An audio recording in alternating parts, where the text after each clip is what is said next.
আসসালামু আলাইকুম dear viewers and subscribers. আমি এসেছি আমার শ্বশুর বাড়িতে ঈদ করতে।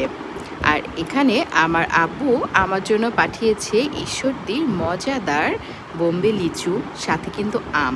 আর এই হাতের আমটা কিন্তু ছিল আমাদের গাছের কাঁচা মিঠা আম। আমাদের গাছের কাঁচা মিঠা আমটা ভীষণ মজাদার। সাথে অনেক আম পাঠিয়েছে, যেগুলি ছিল খিরসাপাত, ন্যাংরা, গোপালভোগ, এই আমগুলা। ঠিক আছে, দেখে বুঝতে পারছেন নিশ্চয়ই, এক কার্টুন আম।